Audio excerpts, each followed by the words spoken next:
Hi viewers, math study with Chandan sir চ্যানেলে প্রত্যেকে স্বাগত জানাই। আজকে আমরা একাদশ শ্রেণীর প্রবাবিলিটি থিওরি বা সম্ভাবনা তত্ত্বের ওপর কিছু প্রবলেম নিয়ে আলোচনা করব। তো আমরা লাস্ট ভিডিওতে তোমাদের এই চ্যাপ্টার থেকে অর্থাৎ প্রবাবিলিটি থিওরি চ্যাপ্টার থেকে প্রশ্নমালা 4-এর সংক্ষিপ্ত উত্তরধর্মী কোশ্চেন নাম্বার 33 পর্যন্ত সলভ করেছিলাম। আজকে আমরা সেখান থেকেই কন্টিনিউ করছি, অর্থাৎ কোশ্চেন নাম্বার 34 থেকে। তো তোমরা যারা আগের ভিডিওগুলো দেখোনি তারা কিন্তু অবশ্যই আমার আগের ভিডিওগুলো দেখে নিতে পারো। তোমাদের ডিসক্রিপশন বক্সে লিঙ্ক দেওয়া রয়েছে, তোমরা সেখান থেকে দেখে নেবে, কেমন? আর আমার চ্যানেলে আজকে যারা নতুন তারা কিন্তু অবশ্যই আমার চ্যানেল সাবস্ক্রাইব করে রাখবে, যাতে করে পরবর্তী সময়ে তোমরা আরও নতুন নতুন ভিডিও দেখতে পারো। ওকে, আর আজকের ভিডিও তোমাদের পছন্দ হলে তোমরা কিন্তু অবশ্যই লাইক, শেয়ার এবং কমেন্ট করে জানাবে। তো যাই হোক, আজকে শুরু করা যাক কোশ্চেন নাম্বার 34 থেকে। তো এখানে কোশ্চেন নাম্বার 34 কী দেওয়া আছে দেখো। একজন ঠিকাদারের প্লাম্বিং সংক্রান্ত ঠিকা পাওয়ার সম্ভাবনা 2/3 এবং বিদ্যুৎ সংক্রান্ত ঠিকা না পাওয়ার সম্ভাবনা 5/9। যদি কমপক্ষে একটি ঠিকা পাওয়ার সম্ভাবনা 4/5 হয়, তবে তার পক্ষে উভয় ঠিকা পাওয়ার সম্ভাবনা কত হবে? তো এখানে আমাদের কোশ্চেন নাম্বার 34-এ প্রথমে বলা ছিল যে একজন ঠিকাদারের প্লাম্বিং সংক্রান্ত ঠিকা পাওয়ার সম্ভাবনা 2/3। তো সেই হিসেবে আমরা এই প্লাম্বিং পাওয়ার যে ঘটনা সেটাকে আমরা এ দ্বারা ধরে নিচ্ছি। ধরি এ দ্বারা ঠিকাদারের প্লাম্বিং সংক্রান্ত ঠিকা পাওয়ার ঘটনা সূচিত হয়। এ দ্বারা ঠিকাদারের এটা ঘটনা সূচিত হয়। তাহলে আর বলা আছে সম্ভাবনা কত, বলা আছে 2/3। অতএব প্রবাবিলিটি অফ এ, এটা দেওয়া আছে আমাদের 2/3। নেক্সট আমাদের বলা আছে যে ওই ঠিকাদারের বিদ্যুৎ সংক্রান্ত ঠিকা না পাওয়ার সম্ভাবনা 5/9। তো বিদ্যুৎ সংক্রান্ত ঠিকা না পাওয়ার সম্ভাবনা 5/9 বলা আছে। তো সেই হিসাবে আমরা ঠিকাদারের বিদ্যুৎ সংক্রান্ত ঠিকা পাওয়ার একটা ঘটনা ধরে নিচ্ছি। কী ধরছি? ধরি বি দ্বারা ঠিকাদারের বিদ্যুৎ সংক্রান্ত ঠিকা পাওয়ার ঘটনা সূচিত হয়। বি দ্বারা কি আছে না, ঠিকাদারের বিদ্যুৎ সংক্রান্ত ঠিকা পাওয়ার ঘটনা সূচিত হয়। কিন্তু আমাদের কোশ্চেনে বলা আছে ঠিকা না পাওয়ার সম্ভাবনা 5/9। তাহলে বি দ্বারা যদি ঠিকাদারের বিদ্যুৎ সংক্রান্ত ঠিকা পাওয়ার ঘটনা সূচিত হয়, তাহলে বি কমপ্লিমেন্ট, এই বি কমপ্লিমেন্ট দ্বারা কি সূচিত হবে? বি কমপ্লিমেন্ট দ্বারা ওই ঠিকাদারের বিদ্যুৎ সংক্রান্ত ঠিকা না পাওয়ার ঘটনা সূচিত হবে। আমরা কমপ্লিমেন্টের প্রবাবিলিটির যে ঘটনা আছে, ঘটনার কমপ্লিমেন্ট বা পুরো ঘটনা থেকে আমরা এটা জানতে পারি। তো সেই হিসেবে বা আমাদের কোশ্চেনে যেটা বলা আছে সেই হিসেবে আমরা বলতে পারি অতএব probability of B complement equal to 5/9। কারণ বলা আছে আমাদের কোশ্চেনে যে বিদ্যুৎ সংক্রান্ত ঠিকা না পাওয়ার সম্ভাবনা 5/9। অতএব probability of B complement equal to 5/9। সম্ভাবনার পুরো ঘটনার ক্ষেত্রে আমরা জানি probability of B complement equal to কী হয়? প্রবাবিলিটি অফ বি কমপ্লিমেন্ট মানে আমরা জানি 1 মাইনাস প্রবাবিলিটি অফ বি হয়। দিস ইজ ইকুয়াল টু তাহলে কত হবে? 5/9। দিস ইমপ্লাইজ, যদি এখান থেকে আমরা প্রবাবিলিটি অফ বিটা বার করি তাহলে প্রবাবিলিটি অফ বি হয়ে যাচ্ছে এখান থেকে 1 minus 5/9। This implies probability of B equal to 4/9। কোশ্চেনে বলা আছে আমাদের যে যদি কমপক্ষে একটি ঠিকা পাওয়ার সম্ভাবনা 4/5 হয়, তো সেই হিসেবে আমরা লিখতে পারি প্রদত্ত দেওয়া রয়েছে যে কমপক্ষে একটি পাওয়ার সম্ভাবনা 4/5। এখন কমপক্ষে একটি ঠিকা পাওয়ার সম্ভাবনা 4/5, কমপক্ষে একটি ঠিকা পাওয়ার যে ঘটনা, এ দ্বারা প্লাম্বিংয়ের সংক্রান্ত ঠিকা পাওয়ার ঘটনা আর বি দ্বারা বিদ্যুৎ সংক্রান্ত ঠিকা পাওয়ার ঘটনা সূচিত হয়। তাহলে কমপক্ষে একটি ঠিকা পাওয়ার ঘটনা কোন সিম্বল দ্বারা আমরা নোটেশন ইউজ করবো সেক্ষেত্রে? তো যখন কমপক্ষে একটি হবে তখন আমি বলেছিলাম আমরা তোমাদের প্রথমে থেকে ভিডিওগুলোতে যে যখন কমপক্ষে একটি ঠিকা পাওয়ার ঘটনা বা কমপক্ষে একটি ঘটনা ঘটার সম্ভাবনা দেওয়া থাকবে, সেক্ষেত্রে আমরা ইউজ করি probability of A union B. এটা আমরা ইউজ করি। তো কমপক্ষে একটি হলে আমরা ইউনিয়নটা ইউজ করব, আর যখন দুটো একসাথে হবে তখন আমরা ইন্টারসেকশন ইউজ করব। তো এখানে আমরা probability of A union B এটা আমাদের দেওয়া রয়েছে, কত? 4/5 দেওয়া রয়েছে। নেক্সট আমরা জানি যে এরপর আমাদের কোশ্চেনে বলা আছে যে তাহলে তার পক্ষে উভয় ঠিকা পাওয়ার সম্ভাবনা কত এটা আমাদের নির্ণয় করতে হবে। তো আমরা সম্ভাবনার থেকে আমরা ফর্মুলা থেকেই বলতে পারি সম্ভাবনার কি আমরা জানি প্রবাবিলিটি অফ।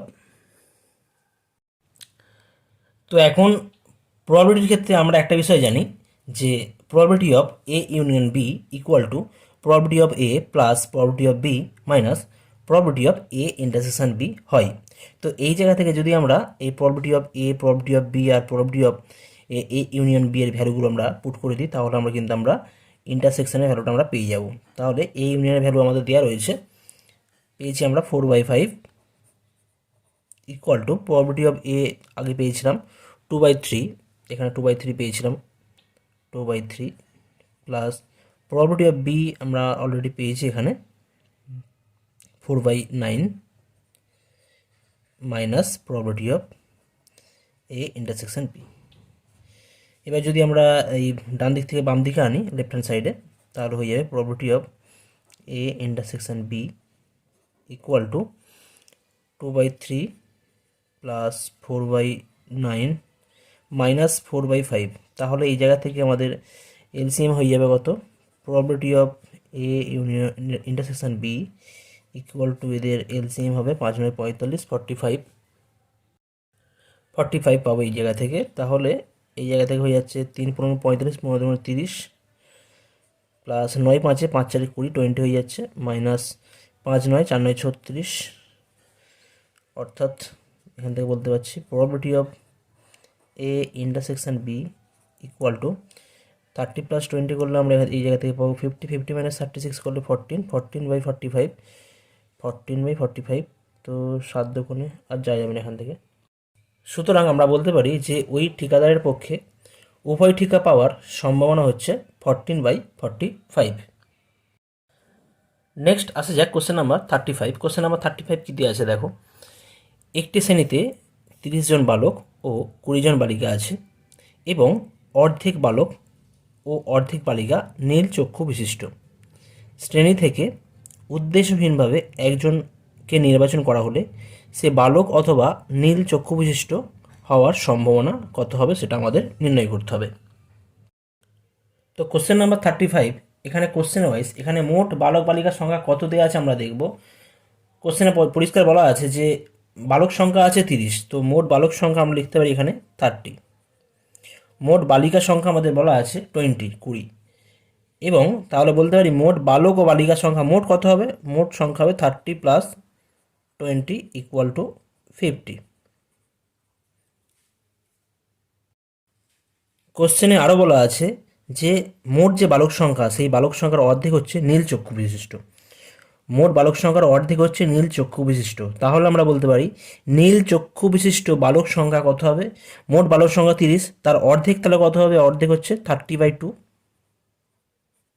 = 15। অর্থাৎ নীল চক্ষু বিশিষ্ট বালক সংখ্যা হবে 15। একইভাবে বলা আছে মোট বালিকা সংখ্যার অর্ধেক হচ্ছে আমাদের নীল চক্ষু বিশিষ্ট, অর্থাৎ নীল চক্ষু বিশিষ্ট বালিকা সংখ্যা হবে 20/2 = 10। অর্থাৎ আমরা এখান থেকে বলতে পারি যে নীল চক্ষু বিশিষ্ট মোট বালক ও বালিকার সংখ্যা হবে 25। এই জায়গা থেকে আমরা বলতে পারি নীল চক্ষু বিশিষ্ট বালক ও বালিকার মোট সংখ্যা কত হবে, 15 + 10, 15 + 10 = 25 হয়ে যাচ্ছে। কেমন?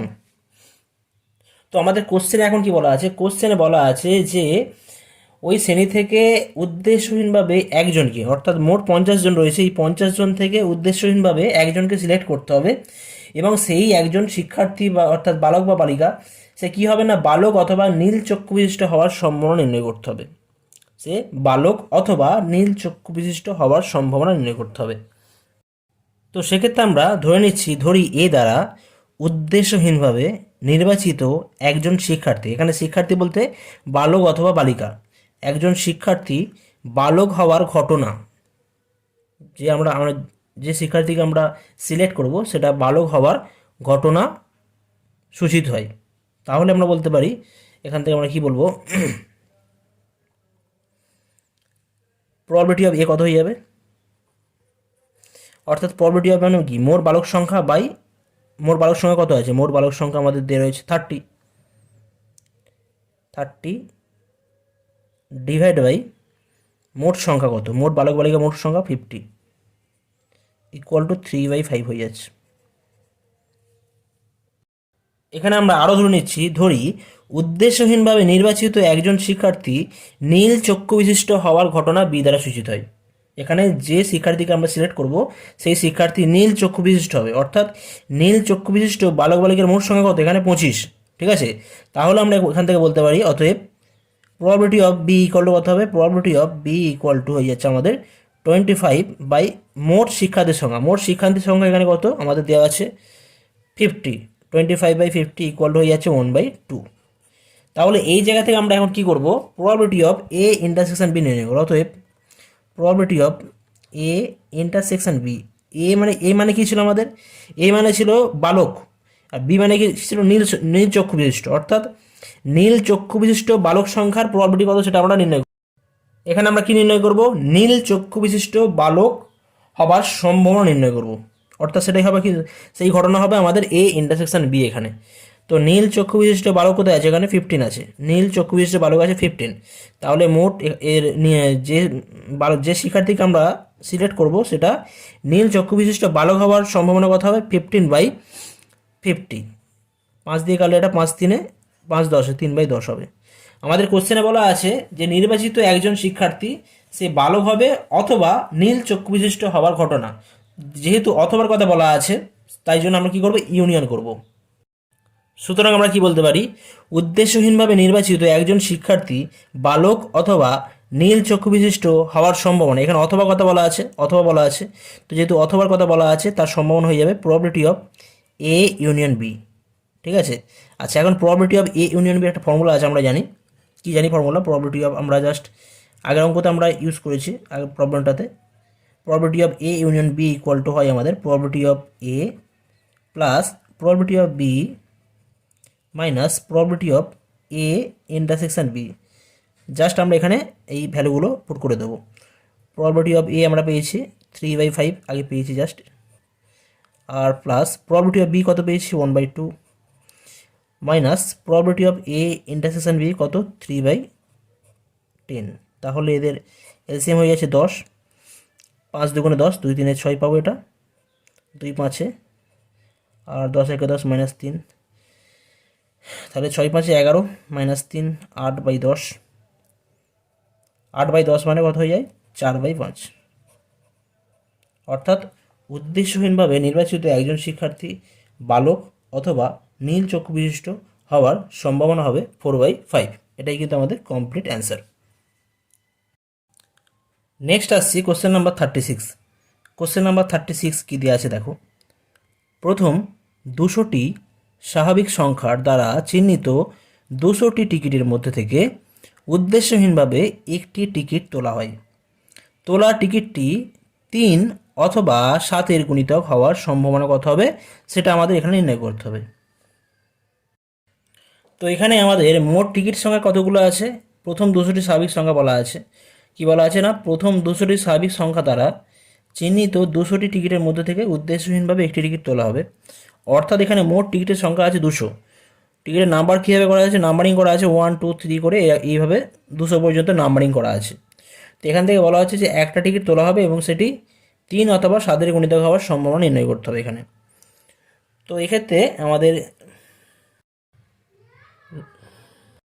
নেক্সট আমরা ধরে নিচ্ছি, ধরি এ দ্বারা তোলা মানে উদ্দেশ্যহীনভাবে তোলা ওই 200টা টিকিট থেকে একটা টিকিট তোলা হচ্ছে, সেই টিকিটটি 3-এর গুণিতক হওয়ার ঘটনা সূচিত হয়।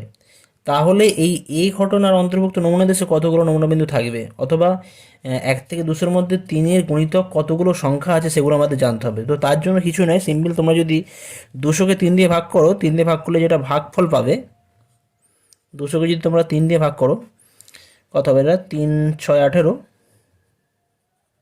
2 0 3 6 18। তো ভাগশেষ 2 পড়ে থাকলে অসুবিধা নেই এখানে। তার মানে আমাদের 1 থেকে 200-এর মধ্যে 3-এর গুণিতক সংখ্যা আছে 66টি।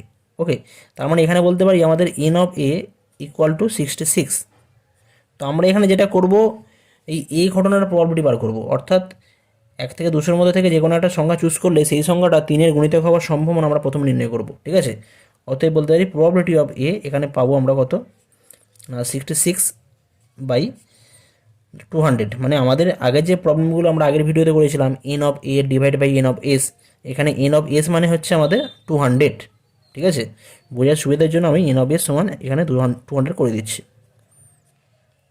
এখানে আমরা ডাইরেক্ট করছি, এখানে আলাদা করে কিছু করার দরকার নেই, তো ওই জন্য এটা এন অফ এস করে আলাদা লেখা হয়নি এখানে।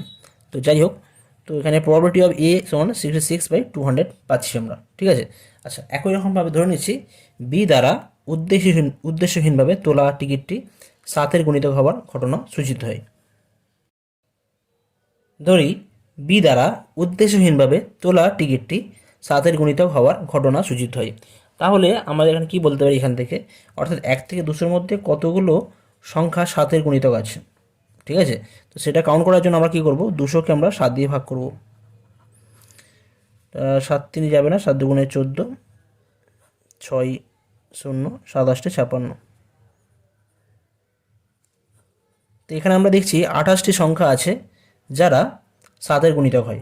1 থেকে 200-এর মধ্যে 28খানা সংখ্যা আছে যারা 7-এর গুণিতক। অতএব আমরা এখান থেকে বলতে পারি N of B equal to, মানে এই বি ঘটনার অন্তর্ভুক্ত নোংরা বিন্দুর সংখ্যা হবে 28, 28টি আছে, ওকে। অতএব এখন এই মানে একটা যদি টিকিট তোলা হয় 1 থেকে 200-এর মধ্যে, সেই টিকিটটা 7-এর গুণিতক হওয়ার সম্ভাবনা হবে probability of B equal to হয়ে যাচ্ছে কত না, N of B by N of S. তো এন অফ বি আমরা পেয়েছি 28 আর এন অফ এস তো আমাদের 200 রয়েছে। নেক্সট আমরা কী করব, probability of A intersection B নির্ণয় করব। অতএব probability of A intersection B কেন নির্ণয় করবো, আমাদের কোশ্চেনে কী বলা আছে, কোশ্চেনে বলা আছে যে তোলা টিকিটটি 3 অথবা, যখনই অথবা থাকবে 3 অথবা 7-এর গুণিতক হওয়ার সম্ভাবনা। অর্থাৎ আমাদের যেটা নির্ণয় করতে হবে, আমাদের নির্ণয় করতে হবে probability of A union B, এটা নির্ণয় করতে হবে। কেমন, তো এটা নির্ণয় করার জন্য আমাদের যে ফর্মুলা আছে, আগের যে formula probability of A plus probability of B minus probability of A intersection B, সেটা আমরা ইউজ করব। তার জন্য এই ভ্যালুটা আমাদের জানা দরকার। অর্থাৎ আমরা যে একটা টিকিট তুলব, সেই টিকিটটা 3-এরও গুণিতক হবে এবং 7-এরও গুণিতক হবে, 3-এরও গুণিতক এবং 7-এর গুণিতক। তো কোন সংখ্যা 3-এর গুণিতক এবং 7-এর গুণিতক দুটো একসাথেই হয় আমরা জানি। যদি কোনো সংখ্যা 21-এর গুণিতক হয়, তাহলে সেই সংখ্যা কিন্তু আমাদের 3-এরও গুণিতক হবে, আবার 7-এরও গুণিতক হবে। যদি কোনো সংখ্যা 21-এর গুণিতক হয়, তাহলে সেই সংখ্যা 3-এরও গুণিতক হবে এবং 7-এরও গুণিতক হবে। তাহলে আমরা কি করব, এই দেখে নেব যে 1 থেকে 200-এর মধ্যে কতগুলো সংখ্যা 21-এর গুণিতক আছে বা কতগুলো সংখ্যা 21 দ্বারা বিভাজ্য।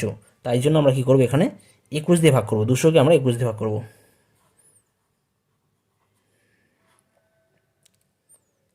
ঠিক আছে, তো এখানে ভাগ করলে আমরা কি পাবো, তো এটা যদি আমরা 9 দিয়ে নিয়ে যাই চলে যাবে, 9 1-কে 9 যাবে, 9 2 18 হবে, অর্থাৎ 11 পড়ে থাকছে। অর্থাৎ 21-এর গুণিতক সংখ্যা পাবো আমরা এখানে 9টি। তাহলে probability of A intersection B equal to হয়ে যাবে 9/200, ওকে। তো এই জায়গা থেকে আমরা বলতে পারি যে উদ্দেশ্যহীনভাবে তোলা টিকিটটি 3 অথবা 7-এর গুণিতক হওয়ার সম্ভাবনা probability of A union B equal to সম্ভাবনার সমষ্টি বিষয়ক উপপাদ্য সাহায্যে বলতে পারি কী পাবো, probability of A plus probability of B minus probability of A intersection B. এখন প্রবাবিলিটি অফ এর ভ্যালু আমরা জানি কত ছিল আমাদের 66/200, প্রবাবিলিটি অফ বি ছিল 28/200 মাইনাস 9/200 হবে এটা। তাহলে এই জায়গা থেকে এদের এলসিএম হয়ে যাচ্ছে 200, এইগুলো আমরা যোগ করব, 66 প্লাস 28 মাইনাস 9। তাহলে এই জায়গা থেকে আমরা পাবো 8 6 14, 4 হাতে 1, 8 6 2 8 1 9, 94 মাইনাস 9 করলে আমরা পাবো 4 মাইনাস 85, তাহলে 85/200 পাচ্ছি এটা। 5 দিয়ে গেলে এটা 17 যাবে, 5 দিয়ে গেলে এটা 5 4 20, অর্থাৎ 17/40 হয়ে যাচ্ছে। তো তাহলে আমরা বলতে পারি এই জায়গা থেকে যে ওই 1 থেকে 200টি টিকিটের মধ্যে যদি আমরা উদ্দেশ্যহীনভাবে একটি টিকিট তুলি, তাহলে সেই টিকিটটি 3 অথবা 7-এর গুণিতক হওয়ার সম্ভাবনা হবে 17/40। নেক্সট আসছি কোশ্চেন নাম্বার 37। কোশ্চেন নাম্বার 37 কী বলছে এখানে, দুজন বালকের প্রত্যেকের নিকট 52টি তাসের একটি করে প্যাকেট আছে, তারা প্রত্যেকেই খুশিমতো একটি করে তাস তুলল। নাম্বার 1 কোশ্চেন বলা হচ্ছে যে দুটি তাসই রুইতনের রাজা। নাম্বার 2 দেওয়া রয়েছে দুটি রুইতন আর নাম্বার 3-তে আছে দুটি তাসই রাজা হওয়ার সম্ভাবনা কত সেটা নির্ণয় করতে হবে এখানে। অর্থাৎ এই অঙ্কের কিন্তু 3টে পার্ট আছে আমাদের। তো কোশ্চেন ওয়াইজ এখানে যেটা বলা ছিল যে দুজন বালকের প্রত্যেকের নিকট 52টি তাসের একটি করে প্যাকেট ছিল। দুটি বালকের প্রত্যেকের কাছে একটি করে তাসের প্যাকেট ছিল, প্রত্যেকটা তাসে 52টি করে তাস রয়েছে। তো তারা প্রত্যেকেই খুশিমতো একটি করে তাস তুলেছে। তো এই যে বিষয়টা, এই যে পরীক্ষাটা, সেটাকে আমরা একটা নমুনা দেশের সাথে কম্পেয়ার করব।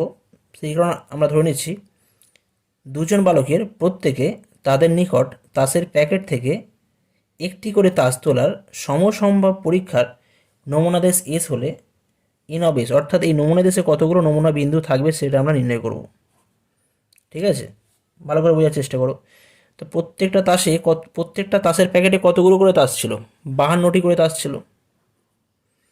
অর্থাৎ প্রথমজন তার প্যাকেট থেকে, প্রথম যে বালক তার প্যাকেট থেকে, তাসের প্যাকেট থেকে একটা তাস কত প্রকারে সে তুলতে পারবে? প্রথমজন তার তাসের প্যাকেট থেকে কিন্তু একটা তাস 52 প্রকারে তুলতে পারবে, তাই না? যেহেতু তাসের প্যাকেটের মধ্যে 52খানা তাস আছে, মানে অ্যাকচুয়ালি 52C1 এই প্রকারে 52C1, এটাই তো আমাদের কম্বিনেশনের ফর্মুলা। তো সেটা যদি আমরা এখানে ইউজ করি 52C1 ইন্টু, দুটো ইন্ডিপেন্ডেন্ট ঘটনা, তাহলে ওই জন্য ইন্টু হবে গুণিতক। আর দ্বিতীয় বালক তার 52টা তাসের যে প্যাকেট রয়েছে, একটা প্যাকেট তাসের প্যাকেট রয়েছে, যেখানে 52টা তাস রয়েছে, সেখান থেকে একটা তাস নেবার কত প্রকার নিতে পারে? সেও কিন্তু 52C1 প্রকারে নিতে পারবে।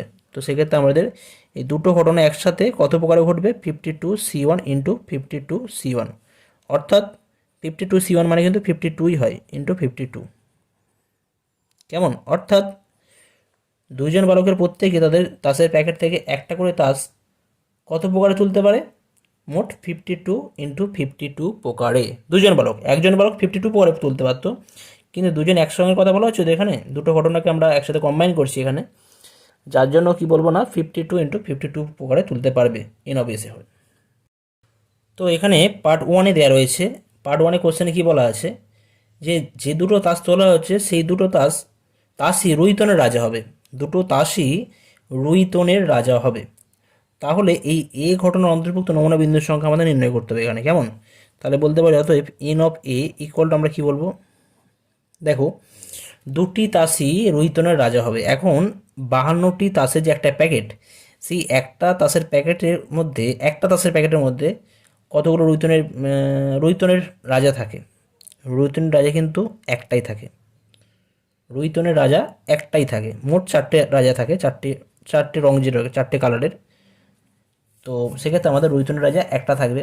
তো সেক্ষেত্রে প্রথম বালক তার তাসের প্যাকেট থেকে রুইতনের রাজা একটা, তো একটা থেকে একটা তাস কত প্রকারে তুলবে? একটা থেকে একটা তাস কিন্তু এক প্রকারে তুলতে পারে, তাই না? তাহলে সে কিন্তু এক প্রকারে তুলবে, বা 1C1 বলতে পারি। রুইতনের রাজা একটা রয়েছে, তো রুইতনের একটা রাজা থেকে রুইতনের একটা রাজা 1C1 প্রকারে তুলবে।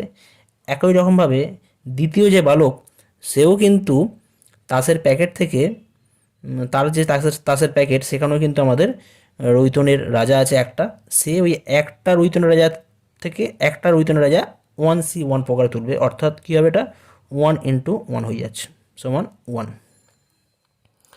অর্থাৎ এই দুটো ঘটনা কত প্রকারে ঘটতে পারে? অর্থাৎ দুটো বালকই রুইতনের রাজা তুলবে কত প্রকারে? না, এক প্রকারে তুলতে পারে। ঠিক আছে? তো সে কারণে আমাদের এখানে প্রবাবিলিটি কত হয়ে যাবে? প্রবাবিলিটি অফ এ, অর্থাৎ বালক দুটি দ্বারা বা বালকদ্বয় দ্বারা তোলা দুটো তাসই রুইতনের রাজা হওয়ার ঘটনা হয়ে যাচ্ছে probability of A equal to N of A divide by N of S. তো এন অফ এ কত আছে? এন অফ এ আমাদের রয়েছে 1, আর N of S 52 into 52। 52 into 52 তোমরা করবে, ক্যালকুলেশন করলে অ্যান্সার পাবে। এটা পাওয়া যাবে আমাদের 1/2704।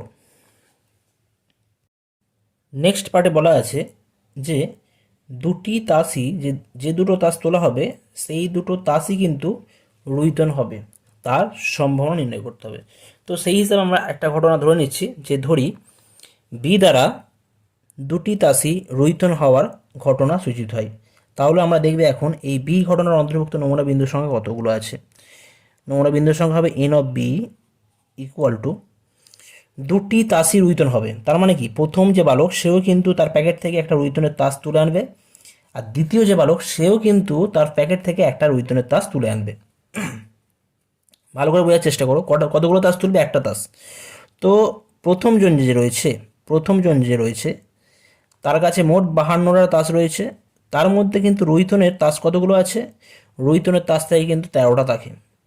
রুইতনের তাস, একটা তাসের প্যাকেটে রুইতন, আমাদের হরতন, স্পেড, যাই থাকুক না কেন, আরেকটা আমাদের হার্ট যে থাকে, মোট আমাদের 4 প্রকার তাস থাকে। তো 4 প্রকার তাস কিন্তু মোট 13টা করে থাকে।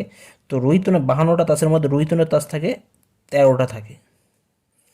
তো এই 13টা তাস থেকে একটা রুইতনের তাস প্রথমজন বালক সে কত প্রকারে তুলতে পারবে? কম্বিনেশন ইউজ করে এখানে 13C1 প্রকারে তুলতে পারবে।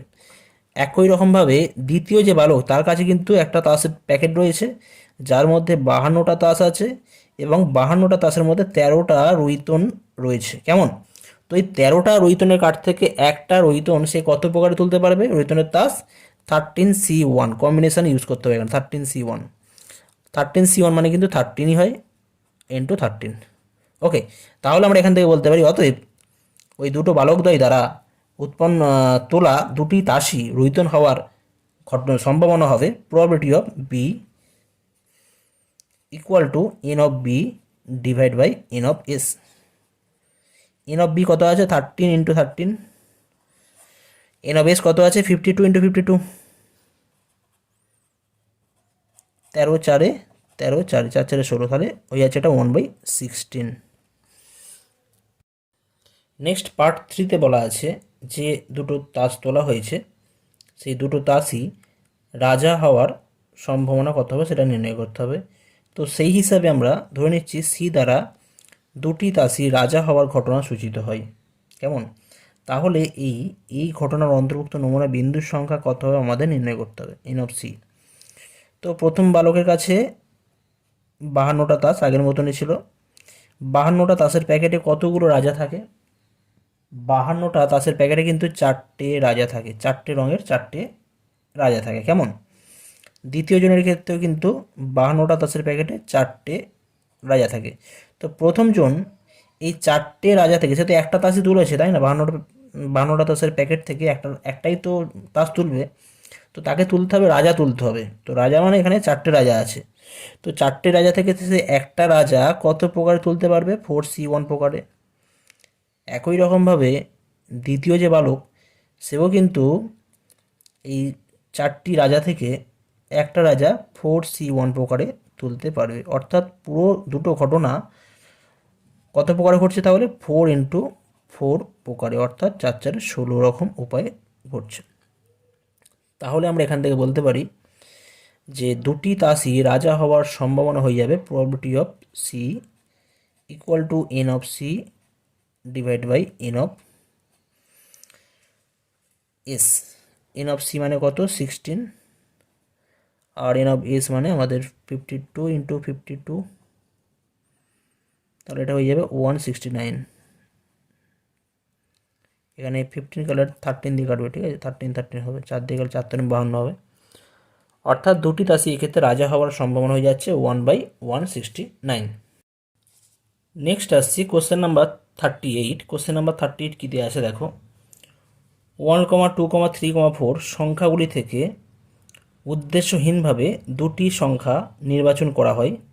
মানে 4টে সংখ্যা থেকে যে কোনো দুটো সংখ্যা আমরা র্যান্ডমলি সিলেক্ট করি।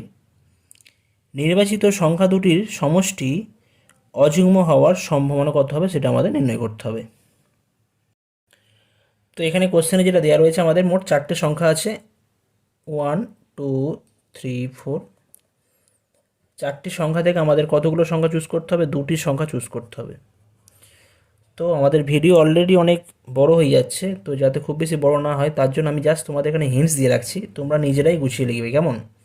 অর্থাৎ কী লিখবে এখানে, 4টি সংখ্যা 1, 2, 3, 4 থেকে উদ্দেশ্যহীনভাবে দুটি সংখ্যা নির্বাচন করার সমসম্ভব পরীক্ষা আমাদের নমুনা দেশ যদি এস হয়, তাহলে নমুনা দেশ এস এর নমুনা বিন্দুর সংখ্যা হয়ে যাবে আমাদের এন অফ এস। কত বলবো আমরা এক্ষেত্রে?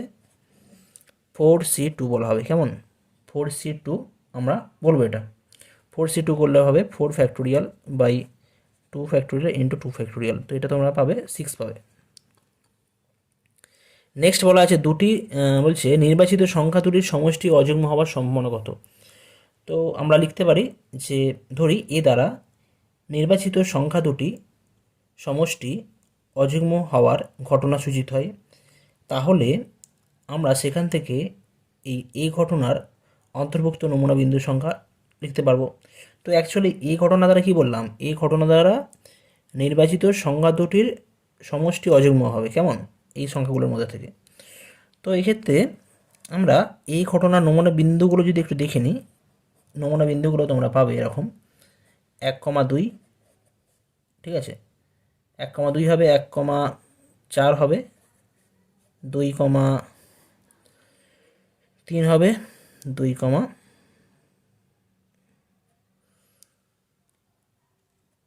বলতে পারি, 2,1,2 আমরা নিয়েছি, সেক্ষেত্রে 2,1 নিতে পারি।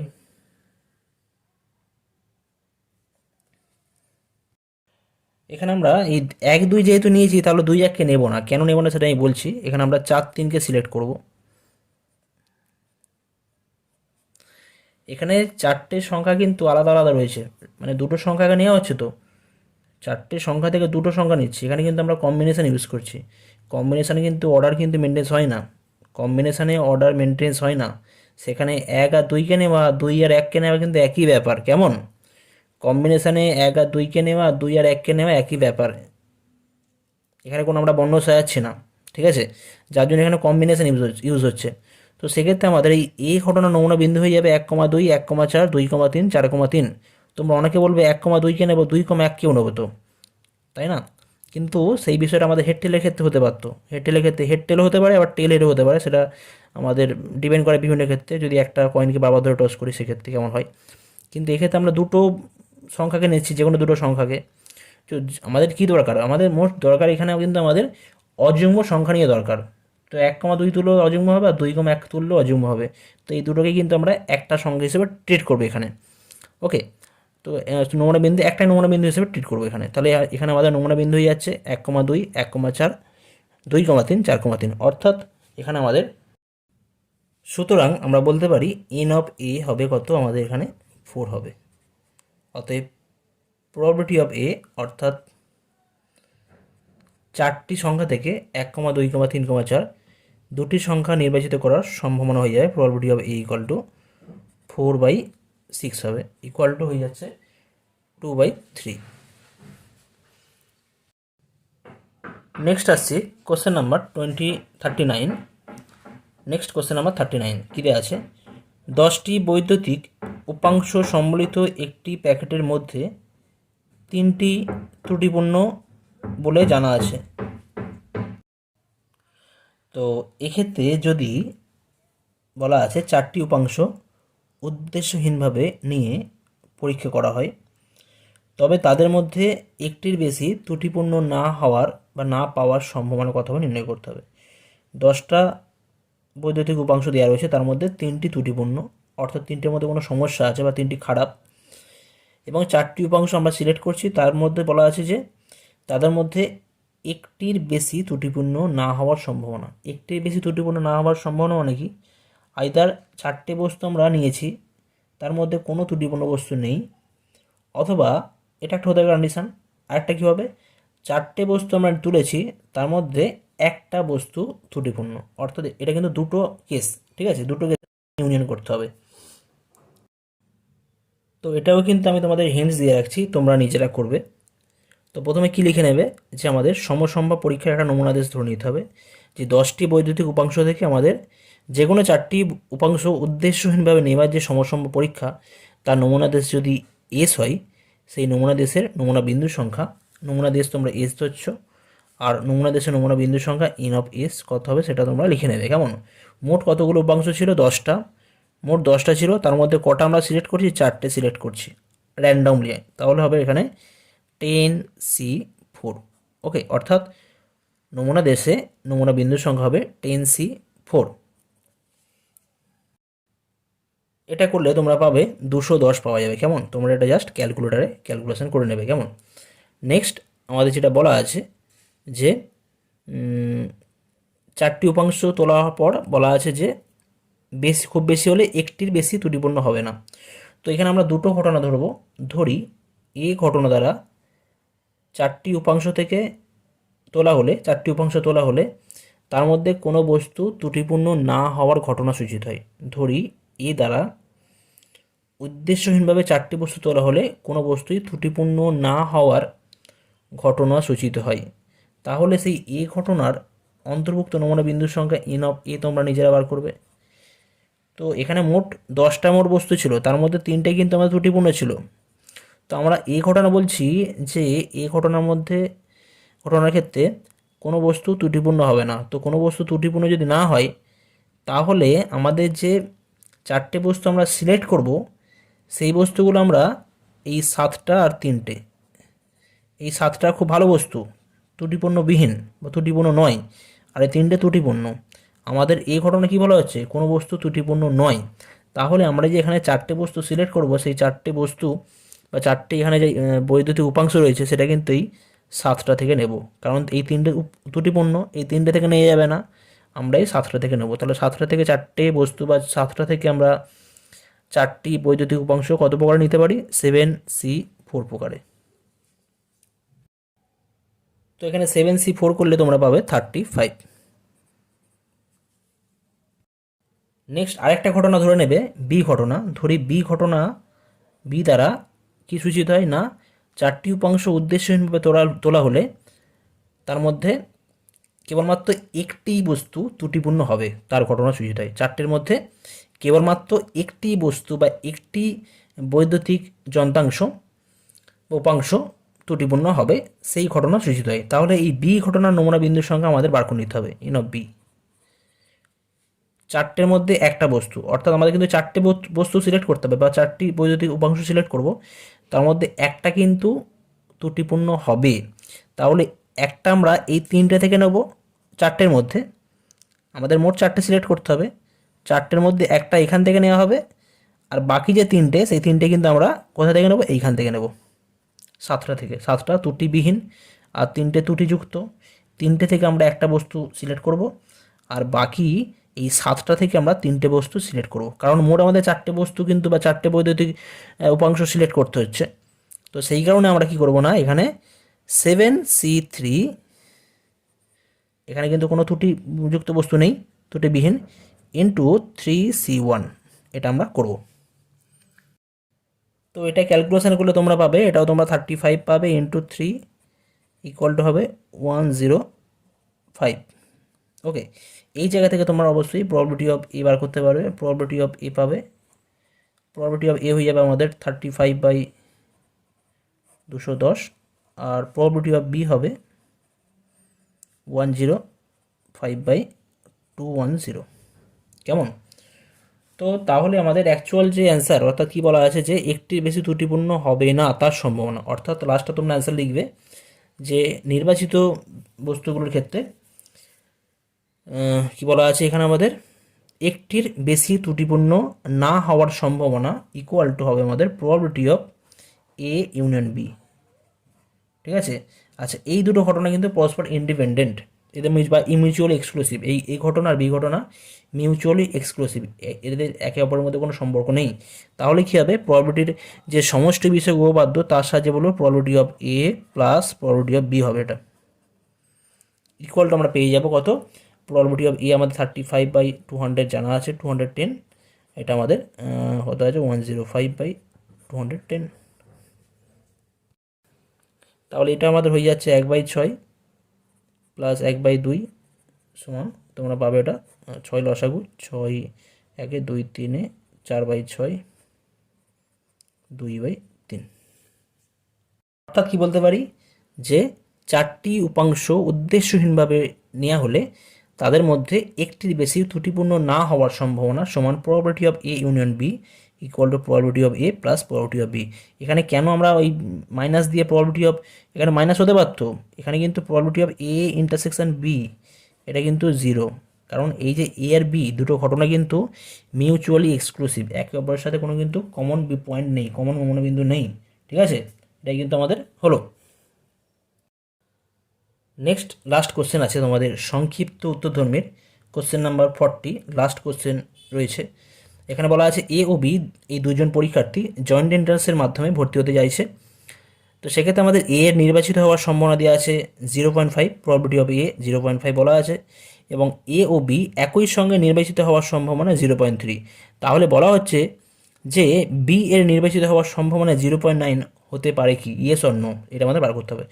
তো এটা যদি হয় তাহলে আমাদের জানি probability of A union B, আমরা probability of A union B নির্ণয় করব, অর্থাৎ এ অথবা বি নির্বাচিত হওয়ার সম্ভাবনা আমরা নির্ণয় করি। এই যে ফর্মুলা আছে আমাদের probability of A plus probability of B minus probability of A intersection B, এই ফর্মুলা অ্যাপ্লাই করলে আমরা কী পাবো, 0.5 প্লাস 0.9 মাইনাস 0.3 সমান কত হয়ে যাবে, 5 9 14, 1.4 মাইনাস 0.3 ইকুয়াল টু 1.1।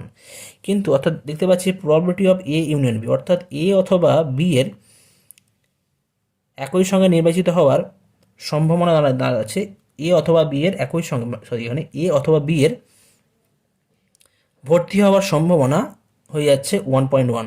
অর্থাৎ কিন্তু কোনো প্রবাবিলিটি কিন্তু কোনো সম্ভাবনা কিন্তু সবসময় কখনো একের চেয়ে বড় হয় না, আইদার 0 অথবা 1 অথবা এদের মধ্যে থাকে, 0 থেকে 1-এর মধ্যে থাকে, তাই না? কিন্তু এটা দেখতে পাচ্ছি 1.1 একের চেয়ে বড় হয়ে যাচ্ছে, যা সম্ভব নয়। এটা কখন সম্ভব নয়, যদি প্রবাবিলিটি অফ বি সমান 0.9, অর্থাৎ প্রবাবিলিটি অফ বি অর্থাৎ বি এর নির্বাচিত হওয়ার সম্ভাবনা 0.9, এটা কিন্তু হতে পারে না। কেমন? তো আজকের ভিডিওতে আমি এই পর্যন্তই করলাম। পরবর্তী ভিডিওতে তোমাদের অন্য কোনো টপিক নিয়ে আমি আলোচনা করব। দীর্ঘ উত্তরধর্মী তোমরা নিজেরা ট্রাই করো, না পারলে তোমরা অবশ্যই কমেন্ট করে জানাবে, আমি চেষ্টা করব ভিডিও প্রোভাইড করার জন্য। ঠিক আছে, তো আজকের ভিডিও তোমাদের ভালো লেগে থাকলে তোমরা কিন্তু অবশ্যই লাইক, শেয়ার এবং কমেন্ট করবে। ওকে, থ্যাংক ইউ সো মাচ।